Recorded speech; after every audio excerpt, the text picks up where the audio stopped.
This is the baseline model we're currently putting together to use in the Clarity Challenge project. Essentially what it's going to do is it's going to take a simulated listener in a particular scenario, in this case in a living room where they're listening to speech and noise, simulate a hearing aid, simulate perception, and give a score for speech intelligibility. Let me take you through the different bits we have.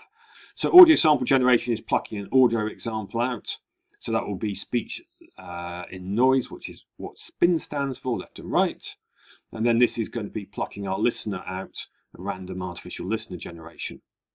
That goes into this hearing aid simulator, which we've called the enhancement model. There's going to be a fitting part of it. This is kind of standard stuff that is used if you go to an audiologist. And then it will pass through a fairly basic hearing aid that we'll provide. This will be things like dynamic range compressions, which is what DRC stands for. So the output of this enhancement model should be better speech and noise. In other words, improved speech and noise, less noise, more salient speech. We then need to evaluate it.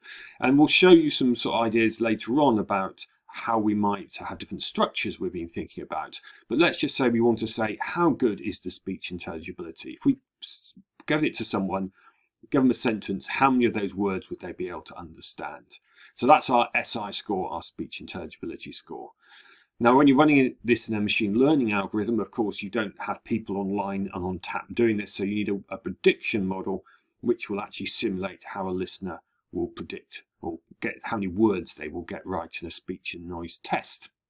So this is what the prediction model is. So we have to simulate the hearing loss of the individual listener, because after all, it is passing through an ear that has got some hearing loss. That's the whole point of having a hearing aid. So at this point, we have improved speech and noise, but it's degraded by the hearing loss. And then we pass it into an intelligibility model. We're still working on what that might be, but there's various models that predict speech intelligibility for examples of speech and noise and clean speech. And that outputs a score. And that potentially then gives you a score to maximize in some sort of machine learning process, in some form of optimization process. So that's the kind of baseline we're working towards. We're still at early days, and it may still change. But at the moment, at the end of April, this is what we're hoping to produce.